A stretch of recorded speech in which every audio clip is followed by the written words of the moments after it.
Salam Skapsa bisa santun menuju prestasi dalam kompetensi. Oke, pelajar Skapsa, pada mata pelajaran Penjaskes kelas 10 semester 1, hari ini kita akan membahas tentang materi atletik, yaitu pada cabang nomor lompat jauh. Untuk itu, mari kita simak materi berikut ini. Oke, baiklah pelajar Skapsa. Kali ini saya akan menjelaskan tentang materi lompat jauh. Jadi sebelum kita untuk masuk ke inti pembelajaran, kita ulas dulu untuk materi lompat jauh ini tujuan pembelajarannya.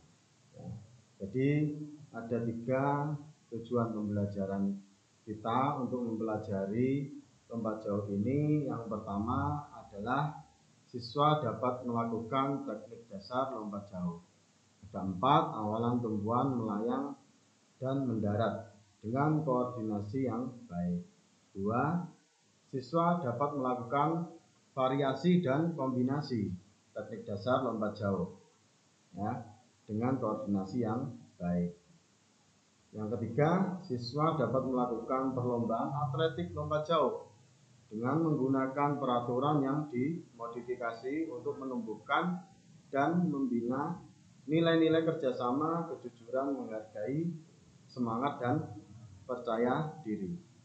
Itulah tadi 3 tujuan pembelajaran pada lompat jauh. Selanjutnya akan kita bahas terlebih dahulu untuk definisi lompat jauh. Bisa kalian lihat di depan. Untuk lompat jauh definisinya adalah jenis olahraga atletik yang membutuhkan kecepatan, ketangkasan, dan kekuatan seorang atlet untuk melompat sejauh mungkin dari titik lepas landas atau garis lompat, kemudian melayang di udara dan mendarat sejauh-jauhnya dalam bak pasir. Jadi selalu saya ingatkan kepada anak-anakku sekalian bahwasanya sebelum kalian melakukan aktivitas olahraga apapun itu harus dengan melakukan pemanasan atau stretching terlebih dahulu dan melakukan pendinginan atau cooling down setelah melakukan aktivitas olahraga. Terutama untuk lompat jauh ini kalian harus lebih lama untuk melakukan stretching pada otot kaki dan otot perut.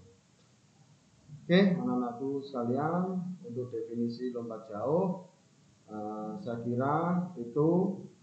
Untuk selanjutnya di sini ada induk organisasi atletik lompat jauh nasional maupun internasional.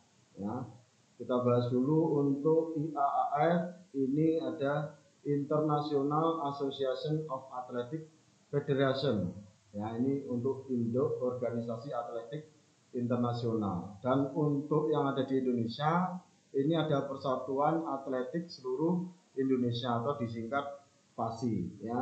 Kalian bisa catat atau ingat-ingat karena kedua persatuan ini atau induk organisasi ini sering ditanyakan pada soal-soal ujian.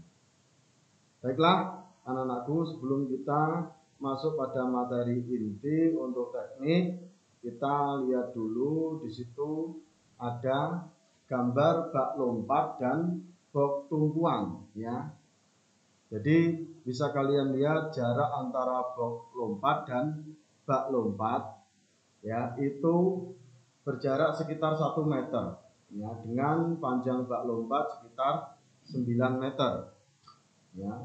Lebar bak lompat 2,75 meter. Di dalam bak lompat itu ada pasir yang digunakan untuk atlet sebagai tumpuan. Untuk selanjutnya kita lihat untuk area lintasan. Jadi area lintasan pada cabang lompat jauh ini kira-kira sekitar 35 sampai 45 meter panjangnya dengan lebar 1,22 meter. Untuk panjang papan tumpuan dalam lompat jauh adalah 1,22 meter. Papan tumpuan ya itu selebar 20 cm. Oke, anak-anakku sekalian, untuk melanjutkan materi di sini sebelumnya ada tugas yang saya sisipkan, ada 2 soal ya. Yang pertama adalah ya seperti materi yang kita sampaikan tadi ya, sudah ada di materi di awal tadi. Saya bacakan untuk pertanyaan yang nomor 1, sebutkan induk organisasi atletik nasional dan internasional. Yang kedua, buatlah gambar bak lompat jauh lengkap dengan ukurannya. Jadi ukuran pada gambar bak lompat tadi kurang lengkap, bisa kalian lengkapi ya. Bisa kalian perhatikan untuk 2 soal tersebut. Oke, kita lanjut. Untuk selanjutnya, coba kalian lihat, ini ada teknik dasar ya untuk awalan tolakan posisi melayang di udara dan mendarat ya. Jadi kita nanti akan jabarkan satu persatu bagaimana sikap dan posisi badan yang betul saat kalian melakukan aktivitas olahraga lompat jauh. Ya, di situ kalian bisa perhatikan untuk awalan ya, tolakan, dan bagaimana posisi badan kalian saat di udara, dan seperti apa posisi kalian saat kalian mendarat. Ya, situ bisa kalian lihat. Oke, saya bahas yang pertama adalah teknik awalan. Sejauh lintasan 35-45 meter tadi, kalian harus awali start dengan berlari pelan terlebih dahulu. Pandangan tetap fokus pada bak lompat. Ya, semakin lama kecepatan lari kalian semakin ditambah. Ya, semakin mendekati bak lompat, ya menunggu sampai tolakan, kecepatan harus konstan. Ya. Jadi semakin mendekati bak lompat, ini semakin cepat kalian untuk melakukan gerakan lari tersebut. Ya, teknik awalan ini harus kalian pahami supaya mendapatkan lompatan yang jauh. Yang kedua adalah teknik tolakan. Ya, jadi kalian harus melakukan tolakan ini menggunakan kaki terkuat kalian. Ya, jadi untuk alur tolakan kalian bisa menggunakan tumit terlebih dahulu dengan diikuti dengan jari untuk perkenaan kaki atau telapak kaki dengan box lompat. Ya. Untuk dapat memaksimalkan ketinggian saat melompat, kalian harus mengencangkan otot paha dan otot perut. Ya, di situ otot paha sama dengan maksimal, otot perut sama dengan maksimal. Jika kalian bisa mengencangkan atau memanfaatkan kedua otot paha itu ya untuk menolak, hasil yang akan kalian dapatkan pada lompatan kalian akan optimal atau maksimal. Ya. Dan badan harus dicondongkan ke depan agar nanti kalian dapat mendarat dengan badan terjatuh ke depan. Selanjutnya yang ketiga adalah teknik badan di udara. Kali ini saya akan membahas satu gaya berjalan di udara. Ya, ada 3 gaya sebenarnya yang lainnya, tapi kita fokus untuk badan di udara dengan cara berjalan. Yaitu setelah kaki ditolakkan dengan kuat, ya, kita melakukan lompatan dengan cara mengangkat tangan kita dan mengayunkan kaki kita seperti berjalan di atas udara. Jadi ini harus kalian lakukan dengan fleksibel, ya. Jadi tidak terkesan kaku agar pendaratan nanti sempurna. Ya. Pada saat di atas, badan harus dicondongkan ke depan, seperti itu. Jadi setelah tolakan, Saat di atas, diayunkan kaki seperti berjalan, dan sikap badan kita harus dicondongkan ke depan. Untuk selanjutnya teknik pendaratan. Kalian harus konsentrasi dan menjaga keseimbangan saat pendaratan. Ya, jikalau pendaratan kalian ini posisi tangan kalian ada di belakang kaki, ya, ini yang akan mengakibatkan pengurangan skor. Ya, dan posisi saat pendaratan, ya, kaki kita sejajar. Jadi posisi tumit berhimpitan, kaki sejajar. Ya, badan dijatuhkan ke depan. Ya, ada 3 teknik, ya, yang perlu kalian cermati untuk teknik pendaratan ini.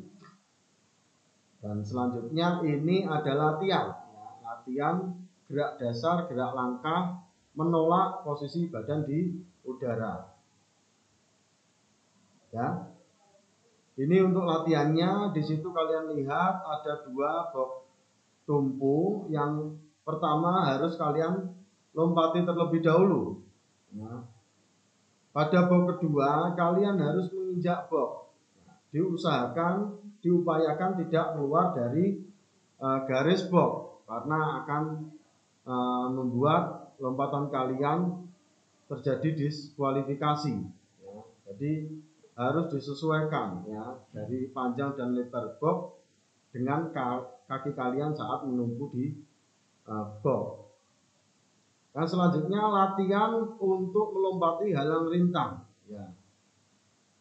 Ya, jadi di sini kalian melompat sambil mencondongkan badan ke depan, ya, supaya jatuhnya nanti kalian posisi tangan kalian ada di depan kaki. Yaitu yang terakhir adalah kalian coba mendarat dengan posisi kedua kaki sejajar. Ya. Baiklah anak-anakku, dari penjelasan di atas kita dapat menyimpulkan 4 hal yang penting agar jarak lompatan kalian optimal, yaitu lari awalan. Ya, ini perlu kalian perhatikan. Ya, lari awalan dilakukan dengan terus menambah kecepatan lari, karena mengurangi kecepatan akan mempengaruhi jarak lompatan. Itu untuk lari awalan. Yang kedua untuk tumpuan. Perkenaan kaki dengan blok harus tepat agar badan bisa terangkat ke atas. Jadi tumpuan ini harus menggunakan kaki terkuat kalian. Dan selanjutnya melayang atau saat badan berada di udara. Ketika kita melayang, kita harus memaksimalkan kekuatan otot kaki kita dan otot perut. Menguatkan otot perut bertujuan untuk menaikkan badan kita ke atas. Nah, selanjutnya untuk pendaratan. Posisi badan saat mendarat ini tidak boleh bertumpu di belakang. Ya, itu tadi karena akan mengurangi hitungan lompatan.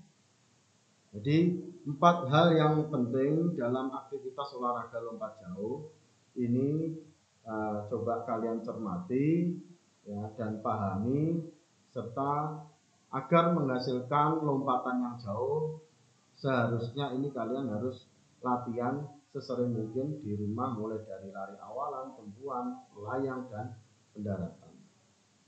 Baiklah anak-anakku sekalian, untuk selanjutnya ini ada 3 tugas lagi atau 3 pertanyaan. Yang di tengah-tengah slide tadi ada 2, jadi totalnya ada 5 tugas. Ini nanti kalian bisa kerjakan dan bisa kalian upload di Google Classroom. Nah, saya bacakan untuk nomor 3, yaitu untuk soalnya jelaskan cara mengetahui tumpuan kaki terkuat kita. Seperti apa kita mengetahui kaki bagian mana yang paling kuat di antara kaki kita. Nomor 4, sebutkan 4 gaya lompat jauh. 1 gaya yang sudah saya bahas, 3 gaya lagi kalian harus cari, ya, dan bisa di-upload nanti. Yang nomor 5, yang terakhir adalah sebutkan faktor-faktor yang mempengaruhi jarak lompatan. Ya. Ini bisa kalian cari faktor yang mengurangi jarak lompatan atau faktor yang untuk menambah jarak lompatan. Baiklah pelajar Skapsa, demikian materi hari ini mengenai lompat jauh. Untuk pengumpulan tugas melalui Google Classroom, jangan lupa like dan komen untuk mendukung program ini. Klik subscribe dan tekan tombol lonceng supaya tidak ketinggalan informasi. Dan share jika menurut kalian video ini bermanfaat untuk orang lain. Sampai jumpa di video kita selanjutnya. Salam Skapsa Bisa. Sekolah berbudaya industri, berkarakter wirausaha, menjadi idola segala diri raya.